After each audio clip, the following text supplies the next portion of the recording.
You know that conversation that keeps playing in your head like a broken record? The one where you said the wrong thing, where someone disrespected you, where you just can't figure out what they really meant. Your brain won't let it go. You replay it while you're trying to work, while you're trying to sleep, while you're supposed to be present with people you love. And the worst part? Every time you think about it, you feel that tightness in your chest all over again. Here's what nobody tells you. Your brain isn't trying to torture you. It's trying to protect you. But the protection mechanism is broken, and it's keeping you trapped in a mental prison.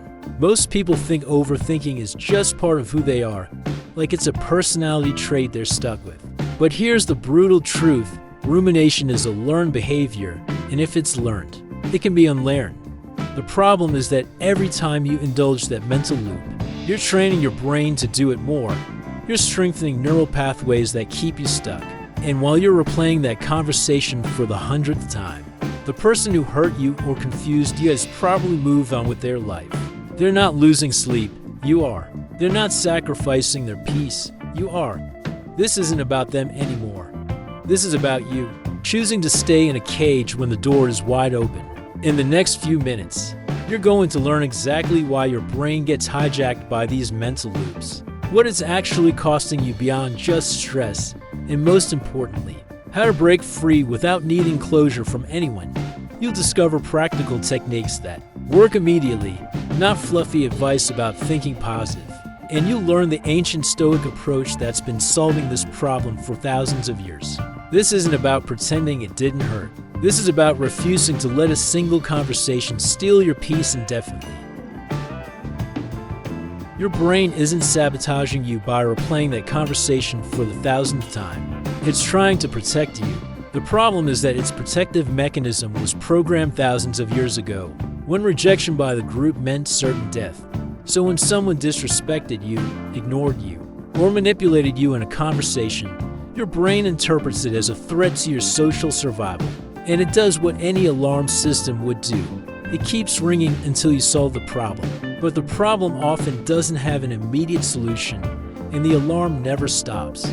There's a neurological loop called cognitive rumination, and it works like an addiction. Each time you replay the conversation, your brain releases small doses of cortisol and adrenaline, keeping you on high alert. You think you're processing or trying to understand, but you're actually feeding the cycle. It's like scratching a wound, thinking it will heal faster. Your brain desperately searches for an answer that makes sense, a phrase you could have said, a different outcome. But the more you feed this loop, the stronger it becomes. Neuroplasticity works both ways. You can train your brain to solve problems, or to get stuck in mental spirals. The reason you can't just stop thinking about it is because your brain has detected an unresolved threat. It needs to categorize what happened, understand who's to blame, predict if it will happen again. This is basic evolutionary psychology. Our ancestors who ignored social conflicts were eliminated from the group. But here's the brutal truth no one tells you most of the time. Replaying the conversation 1,000 times doesn't give you any new answers. You already know everything you need to know in the first 5 minutes. The rest is just your brain addicted to the internal drama, refusing to accept that some things don't have perfect resolution. While you're stuck in that mental loop replaying the conversation, your real life is passing you by without you realizing it. Every minute you spend ruminating on what was said or left unsaid is a minute you're not present in the present moment. You're sitting with your family, but mentally you're still in that argument from 3 days ago. You're working, but half your brain power is occupied rewriting conversations that will never happen. The cost of this isn't just emotional, it's cognitive. Neuroscience studies show that chronic rumination reduces your ability to focus, working memory, and decision-making. You're literally burning mental energy on something you can no longer change. Constant overthinking drains you in a way few people recognize. It's not just mental fatigue, it's actual physical exhaustion. Your body can't differentiate between an imaginary threat and a real one. So while you replay that toxic conversation, your nervous system is in fight or flight mode. Chronically elevated cortisol destroys your sleep quality, increases inflammation, and weakens your immune system. You wake up tired even after 8 hours of sleep because your brain spent the entire night processing the same scenarios. What's more, this mental fatigue leaves you vulnerable. When you're exhausted from overthinking, your defenses drop. You accept crumbs, return to toxic relationships, and make poor decisions because you simply don't have the energy to maintain your standards. Here's the most dangerous cost no one talks about. Overthinking keeps you trapped in the past while stealing your future every hour you spend. Analyzing someone's meaning is an hour you're not building the life you truly want. You're giving infinite power to people who have probably already forgotten you or don't even care. Think about it. That person who disrespected you is living their life peacefully, while you're here renting free space in your mind to them. Overthinking doesn't protect you. It paralyzes you. It doesn't better prepare you for the future. It traps you in the past. And with each passing day in this cycle, you're choosing a lesser version of yourself. The first technique is brutal in its simplicity: physical pattern interruption. The exact moment you realize you're replaying the conversation, do something that forces your body to change state. Stand up, clap your hands 3 times, splash cold water on your face. Do 10 jumping jacks. It sounds ridiculous, but it works because you're literally breaking the neural circuit. Your brain can't maintain the thought loop when your body drastically changes activity.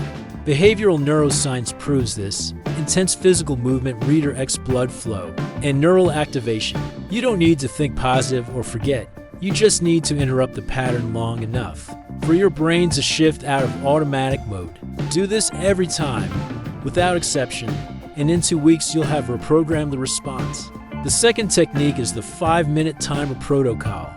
When the conversation comes back to you, you'll give yourself full permission to think about it, but only for 5 minutes. Set the timer, sit down, and process everything you want to process in that time. You can replay every word, every tone of voice, every detail. But when the alarm goes off, it's over, you get up and get on with your life. This works because your brain hates arbitrary restrictions and simultaneously needs structure. You're not repressing the thought, you're containing it. And here's the trick: most of the time, before the 5 minutes are up, you'll realize you have nothing new to think about. The brain gets bored when you give it conscious permission, instead of letting it randomly hijack you. The third technique is redirection with clear purpose. Every time the loop starts, you'll replace it with a specific question. What can I control right now that will improve my life? It's not about forced positivity. It's about redirecting mental energy towards something productive. If the conversation was with someone toxic, the question might lead you to set a clear boundary. If it was your mistake, it might lead you to plan how to act differently next time. If there's nothing you can do, the answer is literally nothing. So I'll focus on X. The brain loves problem solving, so you're giving it a real problem to solve instead of letting it ruminate in circles. This isn't an escape, it's a strategy. You're taking the energy that was being wasted and channeling it into building something. Here's a truth that will either free you or deeply anger you. Closure is a myth that holds you hostage. The idea that you need one last conversation, one final explanation, one sincere apology to move on is a comfortable lie that traps you in someone else's game. You wait for someone to give you emotional permission to turn the page, while they've probably already turned 10 chapters. The self-help industry has sold this fantasy of perfect closure, but the reality is harsher. Most stories don't have a satisfying ending. Most toxic people will never admit what they've done.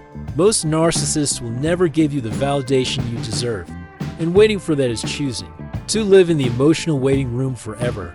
Closure doesn't come from outside. It comes from within.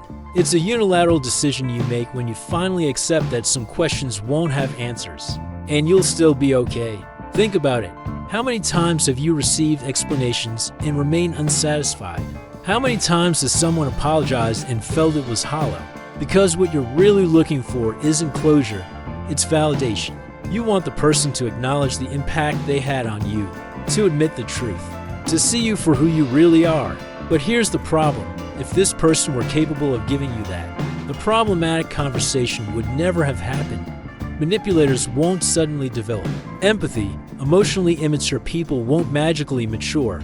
You're waiting for water from a dry well. Letting go without closure is an act of pure power. It's you saying, I don't need your version of the story to validate my experience. I know what happened.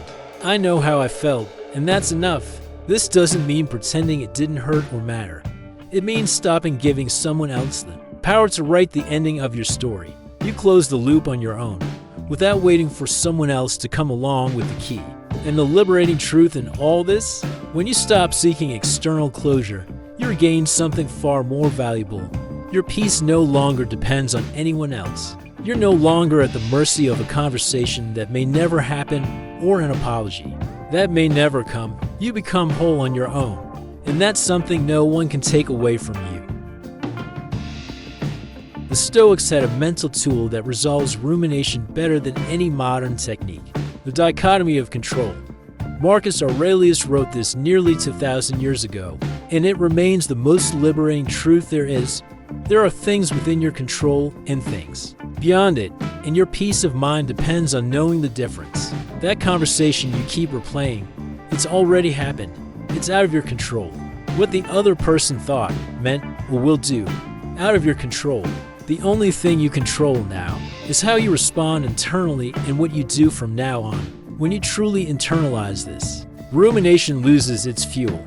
You stop trying to control the uncontrollable and redirect your energy to what truly matters: your present actions. Epictetus, another Stoic master, said that it's not the events that disturb us, but our opinions about them.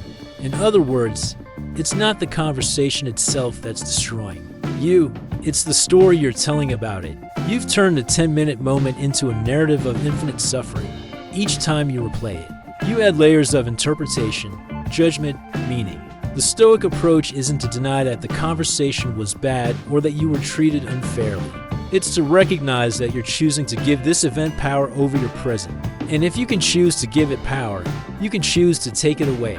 This requires a brutal practice of awareness. Every time the thought returns, you ask, is this under my control now? If it isn't, you let go. Not angrily, not forcefully, just let go. Stoic philosophy teaches you something radical. You don't have to process everything to the last drop. Some things you simply accept as part of the human experience and move on. Seneca talked about how we waste our lives regretting the past and worrying about the future, when the only real moment is now. Every second you spend dwelling on that conversation is a second stolen from your life. And here's the Stoic question that changes everything.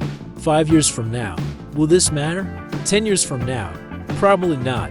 But the time you wasted obsessing over it will have an impact. The Stoics weren't cold or callous. They were strategically selective with their mental energy. They understood that holding a grudge, rehashing injustices, or seeking mental revenge is like drinking poison and waiting for the other person to die. You let go not because the other person deserves it, but because you deserve peace. That mental loop isn't protecting you, it's imprisoning you. You've learned why your brain gets stuck, what it's costing you in real terms, and exactly how to break the cycle. You have practical tools that work immediately in a philosophical framework that stood the test of 2,000 years. This isn't theory. This is actionable intelligence that separates people who stay stuck from people who reclaim their mental freedom. The question now isn't whether you can stop replaying that conversation. The question is whether you're ready to stop choosing the familiar discomfort of rumination over the unfamiliar freedom of letting go. So let me ask you directly, how much longer are you willing to rent space in your head to people who don't even think about you? How many more nights are you going to sacrifice your sleep to conversations that are already over? How much more of your precious energy are you going to waste writing dialogues that will never happen? Because here's what's happening right now.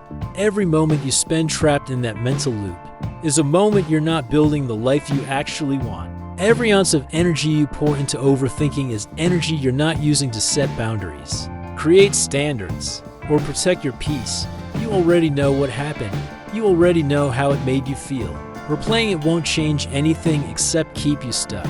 The difference between people who stay mentally imprisoned and people who break free comes down to one decision. The decision to stop waiting for external closure and start creating internal peace.